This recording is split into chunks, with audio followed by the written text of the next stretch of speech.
जिस पे मैं मुख्तसर से अल्फाज में गुफ्तगू करूँगा। पहला, जो आज हम एक्सपेक्ट कर रहे थे इमरान खान साहब की ज़मानत होनी चाहिए थी, उस हवाले से बात करूँगा। दूसरा मौजू है हमारा आज जो महंगाई और स्पेशली बिजली के बिल के ऊपर जो तबाही मची हुई है, हमारे लोगों के साथ जो जुल्म हो रहा है। तीसरा, CCI का गलत फ़ैसला और 90 डेज़ का इलेक्शन और उसके बारे में हमने पटिशन फाइल की है। और चौथा, शाह महमूद कुरैशी साहब की गिरफ़्तारी और उनका आज फ़िज़िकल रिमांड दिया जाना। देखिए, पहले सब्जेक्ट पे अगर मैं बात करूं तो इमरान खान साहब के केस के हवाले से आज सारे दोस्तों को मालूम है कि तकरीबन 24 या 25 दिन कल हो जाएंगे वो उनकी गिरफ़्तारी को। अब 24-25 दिन के बाद ये अगर बेल, जो कि यकीनन हम होपफुल हैं कि हो जाएगी, तो मुझे बताएं कि 25 दिन या 24 दिन जो उनको इल्लीगल कन्फाइनमेंट में रखा गया एक गलत फ़ैसले के नतीजे में, तो वो 25 दिन की या 24 दिन की वो कंपनसेशन कौन देगा? Supreme court of Pakistan, Islamabad high court के चीफ जस्टिस जिसकी सरबराही में ये केस चल रहा है, उन्होंने खुद इस बात को एडमिट किया है कि जो गलती नीचे वाली ट्रायल कोर्ट ने की है वो गलती मैं नहीं दोहराना चाहता। लेकिन हम ये सवाल करते हैं तो उस गलती को रेक्टिफाई तो आप कर सकते हैं, उस गलती को ख़त्म तो आप कर सकते हैं। यानी कि जो फैसला आपकी नज़र में नज़र आ रहा है कि गलत है, जो आपको नज़र आ रहा है कि एक मुतासिब जज का फैसला है, जब आपको एक नज़र आ रहा है कि एक जज ने आपके यानी इस्लामाबाद हाई कोर्ट के आर्डर को भी तस्लीम नहीं किया, उसने सुप्रीम कोर्ट के आर्डर को भी तस्लीम नहीं किया, उसने वकीलों को भी नहीं सुना, इमरान खान साहब के वकीलों को, उसने हमारे गवाहान भी नहीं आने दिए, ये सारे एडमिटेड फैक्ट्स हैं। और 950 दिन टाइम बार्ड है वो कंप्लेंट, और वो complaint without lawful authority file हुई है। ये सारे मौजूआत पे जब आप कन्विंस्ड हैं तो मुझे बताएं कि इतने दिन आपने अटक जेल में रखा हुआ है और वहां वकीलों को मिलने की इजाजत भी नहीं दी है। वकीलों को कहते हैं जी एक दिन मिलने की इजाजत देंगे, 180 मुकदमात हैं। अब उसके अंदर अगर 50 वकील भी हूं, 25 वकील भी हूं, वो कहते हैं एक दिन में एक वकील आ सकता है पूरे हफ्ते में। तो मुझे ये बता दें, जेल मैनुअल को आप कहां ले जाएंगे, आप कानून को कहां लेकर जाएंगे, और हाई कोर्ट के फैसले को कहां लेकर जाएंगे? हाई कोर्ट का फैसला लेके मैं खुद गया हूं, एक से ज्यादा मरतबा जेल सुप्रीडेंट से बात की है, उसको दरखास्त भी राइटिंग में दी है और 4-4 घंटे इंतजार भी किया है। वो कहता मैं नहीं मिलता, मैं नहीं मिलने देता। आप जाएं चीफ जस्टिस को बता दें, आप कोर्ट्स को बता दें। ये तर्ज अमल जो है ये गलत है, हम इसको कंडेम करते हैं। और उसके साथ ये भी बता दें कि भाई जब आपके पास आज का केस फिक्स था, ये पिछले 5 दिन से इलेक्शन कमीशन के वकील साहब इसको लंबा कर रहे हैं। ये 5 से 10 मिनट और आधे घंटे का केस है, इससे ज्यादा का नहीं है, क्योंकि ये जमानत का जो केस है उसमें बेसिक सिर्फ प्रिंसिपल्स देखे जाते हैं, बेसिक पॉइंट्स देखे जाते हैं। आज 24-25 दिन होने के बावजूद उनका केस सुनवाई नहीं हो रही है और 5 दिन से सिर्फ सुनवाई हो रही है। और आज भी उन्होंने कहा था कि मैं आज फैसला करने लगा हूं 3 बजे जब वोट के गए, लेकिन 1 घंटे के बाद हमारे इंतजार के बाद हमें बताया गया कि नहीं जी मैं कल फैसला करूंगा 11 बजे।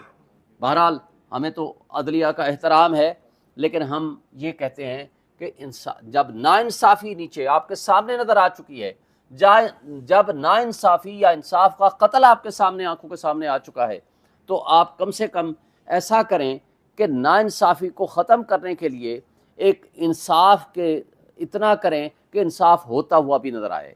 सुप्रीम कोर्ट के पास जब ये मैटर पेंडिंग था, इलेक्शन कमीशन के वकील ने खुद ये कहा कि जनाब हमें टाइम दे दीजिए, इस्लामाबाद हाई कोर्ट ये फैसला कर ले, बाद में अपने आप फैसला करें। लेकिन जब आप टाइम लेकर आते हैं फिर आप उसको डिले करते हैं, और डिले बदनीयती की अपनी बुनियाद पर करते हैं ताकि वो किसी और केसेस में कोई गिरफ्तारी डाली जा सके, या उनको किसी और केस में बंद किया जा सके, या उनके खिलाफ कोई और एक्शन किया जा सके। इस तरह की बदनीयतियाँ वो सारे हमारे लॉ इन्फोर्समेंट एजेंसीज भी कर रही हैं। अफसोस से कहना पड़ता है इलेक्शन कमीशन ऑफ पाकिस्तान भी इसमें मुलव्वस है। और इलेक्शन कमीशन ऑफ पाकिस्तान को वकील कौन मिले हैं? वो वकील जो नवाज शरीफ साहब के वकील हैं, उनको लेकर आए हैं। यहाँ से आप इस नेक्सस को आप अंदाज़ा लगा सकते हैं कि कितने गैर जानबदार है हमारा इलेक्शन कमीशन ऑफ पाकिस्तान। लिहाजा इस मौजू पे मैं मुख्तसर सी इतनी सी बात करना चाहूँगा।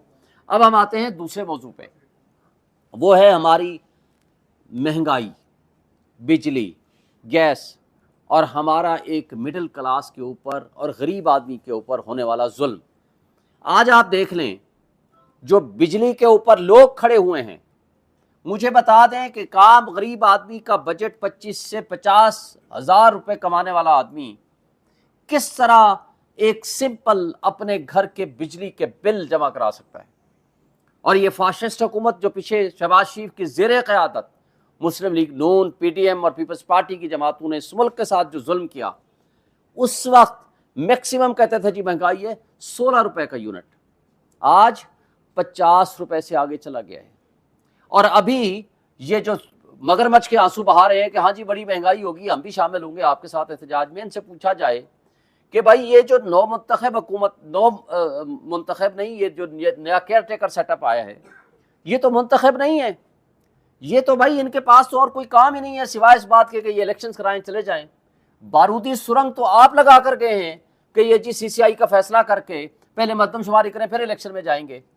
लेकिन आप बता दें, आज तो जो मीटर रीडिंग हुई है वो तो पिछले बिल्स के हिसाब से हुई है, पिछले जो यूनिट्स है उसके हिसाब से हुई है, जो पीछे सागदार और आपकी हुकूमत लगा कर गई है ये इसके ऊपर टैक्सेस उसके ऊपर हुई है। और ये तो अभी जो 5 साढ़े 5 रुपए इन्होंने बढ़ाए हैं इसका तो अभी आगे आएगा। लेकिन मुझे बताएं कि ये जुल्म जो आप ढा कर गए हो, आज इनकी पुरानी लीडरशिप के चल रहे हैं किससे कि जनाब जब आपसे वोट मांगने आए आप इनको ये बिजली का बिल दिखाओ, आप इनको गैस का बिल दिखाओ।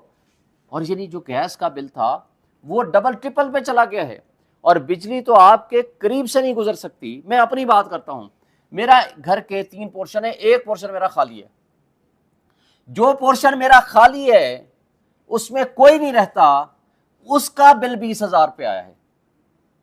20,000 बिल उसका आया है जो पोर्शन मेरा खाली है। मैं सर पकड़ के बैठता हूं कि भाई खाली है, मैंने अलग से इसलिए लगवाया था कि 3 पोर्शन है, 3 मीटर लगा लूं, ये डिस्ट्रीब्यूट हो जाएगा तो बिल कम आएगा।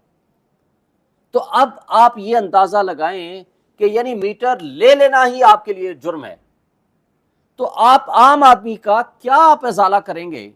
और आज पाकिस्तान में जो पोजीशन हो चुकी है, जो महंगाई हो चुकी है, कहते थे पिछला पूरा साल 16 महीने पहले चीखते चिल्लाते थे कि जी महंगाई है, महंगाई मुकाओ मार्च के ये मरियम नवाज और ये सारे leader so called Hamza Shahbaz ये लेकर आते थे, ये आपके सामने यहाँ इस्लामाबाद में मुजाहरा कर रहे थे कि जनाब महंगाई होगी है, महंगाई ख़त्म करने के लिए हम आए हैं, रियासत की बजाय हम सियासत की बजाय रियासत बचाने आए हैं। भाई आपने तो अपने बोरिया बिस्तर उठाया, इसहाक डार, शहबाज शरीफ, ये जो जोकर्स थे वो जाके लंदन में बैठ गए। भाई मसाइल तो आपने और मैंने सहने हैं जो हम सह रहे हैं इस पाकिस्तान में, और हम मिडिल क्लास ने, हमारे गरीब तबके ने, हमारे लोगों ने, गरीब तो अब बेचारे की जिंदगी अजीरन हो गई है, जो मिडिल क्लास थी वो खत्म कर दी है हमने, मिडिल क्लास तो रही नहीं है। लेकिन उसके साथ साथ आप वो लंदन में याशा करेंगे और हम गरीबों ने भुगतना है एक चलते हुए निज़ाम को, चलते हुए मुल्क को, जहां 6.1% जीडीपी थी। इनके आदाद शुमार बता रहे हैं, ये वो आदाद शुमार हैं जो इन्होंने डिक्लेयर किए हैं पिछले साल और आज के। यानी जिस वक्त खान साहब को हटाया 6.1 जीडीपी थी, चलता हुआ मुल्क, चलता हुआ निज़ाम, और उसके अंदर 2 साल कोरोना के भी भुगताए हैं। इस सब कुछ के बावजूद आज जब ये गए हैं, इनके बकौल इनके पिछले साल की जो कारकर्दगी थी 0.3% है और आगे नेगेटिव में जाएगी। ये है इनकी कारकर्दगी। और $24 बिलियन के रिजर्व थे जो आज मांगे तांगे के $4 बिलियन आपके पास रह गए हैं।